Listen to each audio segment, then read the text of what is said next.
Everybody here is supposed to become a personal brand. If we are all doing the same thing, how can you go far? But in order for you to excel, you have to discover something that is unique to you. If you don't know what is unique about you, you'll be lost in the crowd. Discover your uniqueness or discover yourself. And the amazing thing is that it takes a while for people to discover themselves. You see, discovering yourself early is a blessing. Package your uniqueness or package yourself. You see, that's uniqueness that you have.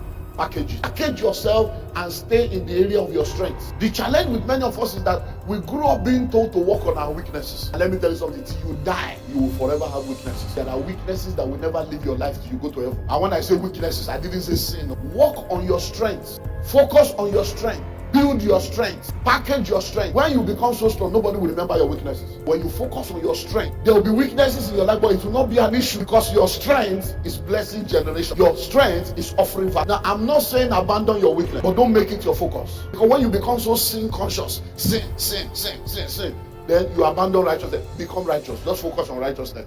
Automatically, sin will just leave you alone. Welcome to Kingdom Believers Channel. 7 elements of personal branding. If we don't complete it, then you go and get the book. 7 elements of personal branding. What does that mean when I say 7 elements? Now we have seen how to build a personal brand, but what are the things you should be focusing on? That are, when you say this person is a personal brand, what are the elements that says that this person has become a brand, and what are the things you should be focusing on in order to become an exceptional brand? Number 1 is your value and your character. Number 1, your values and your character. Like I told you earlier on, your focus should be on what? Quality and not packaging. Your value and your character, because these are the things that will last. In Yoruba, they will say, Obiri o niwa, Olohun olori oko. Hello? The Bible says, beauty is empty, charm is deceitful, but a woman who fears the Lord shall be praised. You have a nasty attitude and character. You say there is an evil altar in your father's house that is stopping you from marrying. No, it's your attitude and character that is the altar. Hello? So, number 1 is your values and character. Focus on that. Listening and listening well. It's not, your dressing, your packaging, your grooming, yeah, they are important. They are but what is the purpose of a well-packaged poison? What's the purpose? Package poison. The package people give you. Put spray. What's the purpose of that? So it's really about the fact that when people now experience you, they see value. Number 2, your talents and skills. Your talent and skill. Have you ever experienced artisans or experienced a plumber, an electrician, a mechanic, that by the time they are through with you, they will spoil the thing. They will leave your appliance worse. And you are asking yourself, who taught this one job? This one didn't graduate, didn't do freedom. Hello? So your talent and your skill, you have to discover your skill, discover your talent, and develop it consistently to become a skilled person, to become more skillful, to become more talented, to become more valuable. Number 3, your personal mission. Your personal mission. What do you set out to achieve? What do you set out to achieve? One of the few years back, we're in a discussion, and one of the top guys, a former presidential aspirant, that is one of my guys, he said something that I had never heard before until he said it. We're just discussing. He said, no, we can't compare ourselves to him now. He's a philanthropic brand. I say, me, philanthropic brand. So me, I don't want to. He said, he said, it's a philanthropic brand. He said, you do free seminar, you do free this. He said, we can't try that. We'll go bankrupt. So we can't try it. Free seminar. They say every month you are doing free seminar, you are teaching. They say all the things you are giving, even your CDs. The information is too much. You see, anybody that buys one of those CDs can even from there write 5 books. So you just release everything. You just want everything. He said, those one of each of your CD, I've turned it to curriculum. I'm using it to make millions from all the banks and corporate organizations. See, because we cannot survive not making money. We have to. He said, for you now, you just give everything free. Say, you're a philanthropic brand now. Your own is about philanthropy. I say, yeah. When I left that place, I got to office. I come and say, but it's like, you mean, but it's the truth. So I sat down and I had to think. I said, okay. It's because I'm a pastor. My heart is about let's help people, let's impact people. But this guy said, I can't try it though. He said, we cannot try what you are trying. No. Say, wow. My books. It was until I released Pathway to Wealth, which is How to Be a Millionaire, and then School of Money, that I started really pricing my book. When I released the book, I'm like, just go cheap, come on, later. Let's just bless people. Do you understand? But at a point, I'm like, if you want to buy. If you don't want to buy, School of Money, I know they beg people buy. But if it was before that School of Money, I would sell it 2,000 or 2,500. Do you understand? But at a point, you have to realize that, look, this thing is not like that. The money where you pay for Harvard, don't be chicken change. So, your personal mission. Number 4, your unique knowledge. What is the unique knowledge that you have? So, if you have a unique knowledge, sit down there. So, by the grace of God, when people sit down now and they are thinking of who to invite to come and talk about money matters, my name will come up in that equation. When they sit down and discuss, we want to do a singles conference, a marriage conference, who do we invite? My name will come up in that discussion. When they sit down, they are discussing, we want to do a leadership conference, we want to gather pastors to train them. My name will come up in that discussion. Why? Those 3 areas, relationship, finance, and leadership, I sat down there because I discovered I have a unique area of gifting and grace, and I continue to develop myself. So when we wanted to start the TV station, I said, we're going to build this TV station on these 3 pillars: relationship, finance, and leadership. Let's just stay there. Let's not try to be an entertainment station. Let's not try to be a news station. Let's not try to, no. Let's stay there. So our content will be 20% relationship, 20% finance, 20% leadership. The remaining 40%, we give it to other people to come on board, religious program, all kinds of stuff. So we sit down there. So by the time you sit down and you are watching Common Sense TV, you will realize that relationship issues are there, financial issues are there. We are not. So when we're not going to be like other people. So when we start our own morning program, which will be from 7 to 9, we're not going to be doing newspaper review like other people. We're not going to be doing all those kind of stuff. Our morning program is called Spheres. All we are going to be looking at is the 7 mountains. And we're looking at what relates to that every day, Monday to Friday. Instead of following you have to sit down, find out your area. Number 5, your communication skills. This is very, very important. Your communication skill. Listen and listen well. Every vision you have, every idea you have needs to be communicated. If you don't have the ability to effectively communicate your vision or your heart or your ideas, it will not be able to go as far as it should go. So your communication skill, whether it's verbal communication, whether it is written communication, whether it's gesticular communication, your gesture, just make sure that you continue to develop yourself in that area.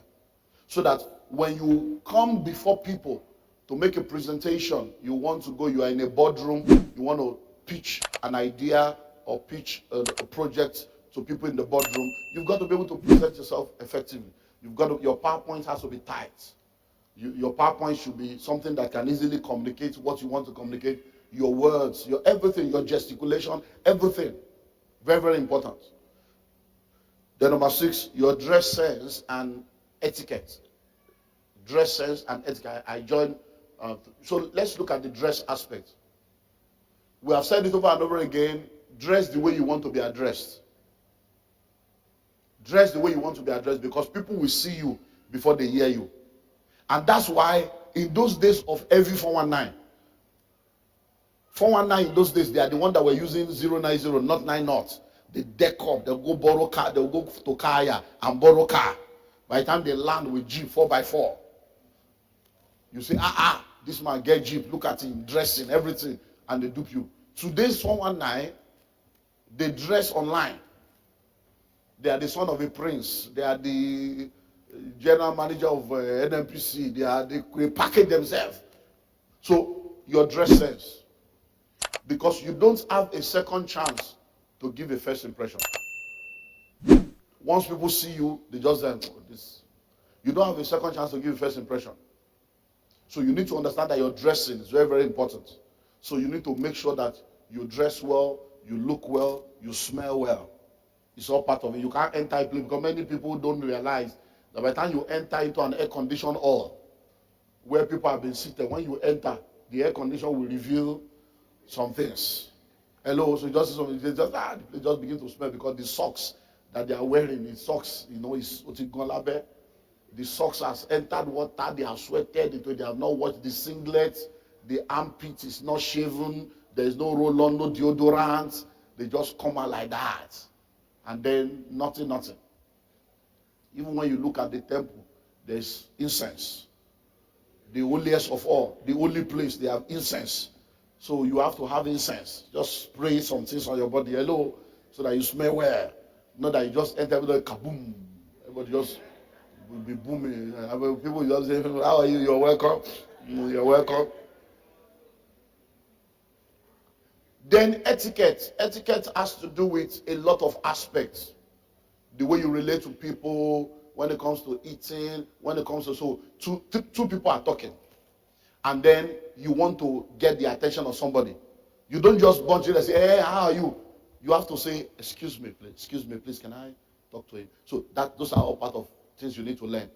Do you understand? When you are eating, you are sitting on the table, you are eating, you don't make noise with your... No. You are drinking water, you don't... like a bushman from my village. So all those, then when you finish eating, you have to remove the spoon and put, so that they will know that you have finished eating. You remember the story of one of our ministers that went abroad and they kept serving him tea. He just kept drinking because he didn't know that he has to do something to show that I'm no more interested. There are places we go to. There are places you go to eat in other countries. Like in Atlanta, we have a place they call Fuga de Chao. Now, when you go there, they will give you a card.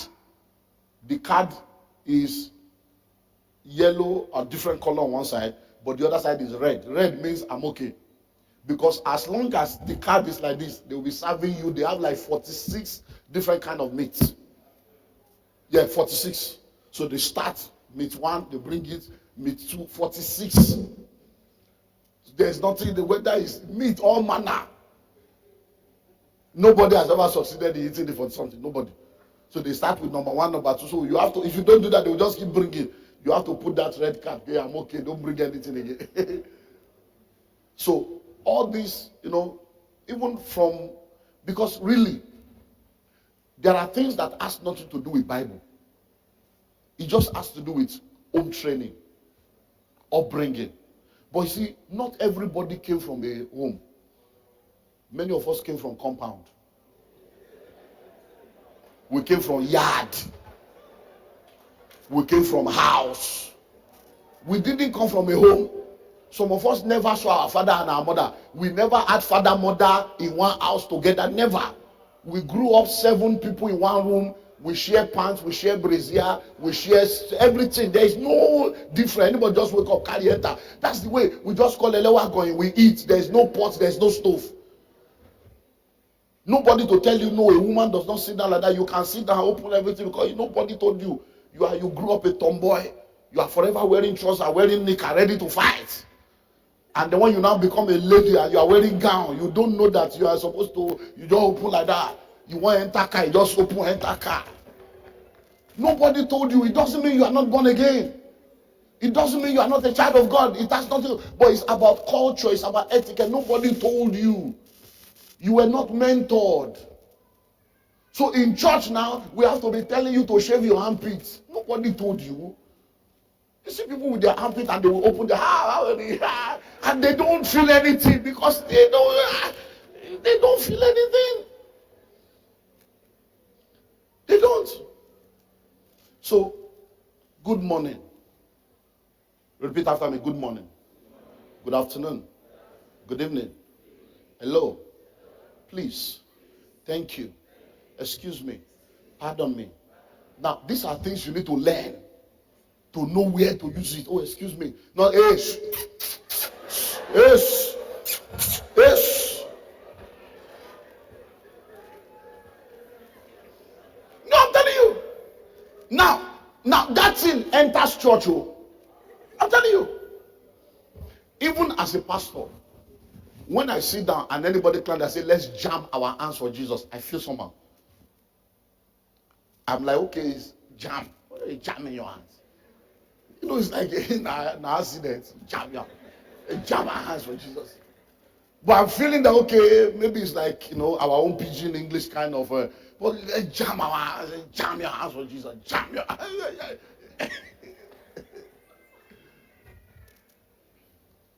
So I can go on and on and on. How to use the cutlery. All these things are very, very important. Because it's not everywhere you can say, give me water, make I wash hands. It's not everywhere you can do that. Hello? So if you don't know how to use the cutlery, you will just be there, struggling. And a young man let me close with that. A young man had a relationship with a lady and took her to their corporate dinner, corporate event.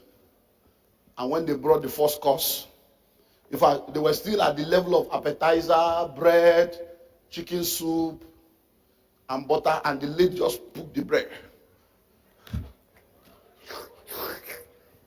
The guy was like, the bread is soft, the butter is soft, try that chicken soup. Did you?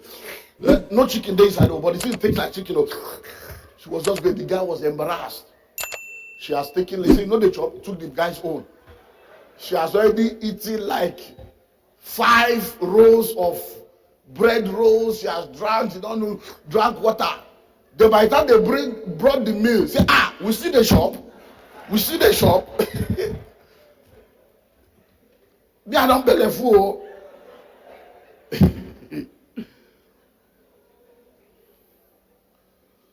Finally, number 7, go build the brand you. That is action. Go build the brand you. You have learned a lot of things, so go and do what? Go and build your brand, because 1,000 good intention is not as powerful as one action. 1,000 good intention. We can teach everything. You take notes, you laugh, you smile, you pray, but if you don't go out there and start applying these things, nothing will happen. Thank you for being part of this prayer section. We have more videos right on this channel to show you, but before then, smash the like button and also do to subscribe if you're new to this channel. And you can also share this video with a friend so that you also be a blessing to them.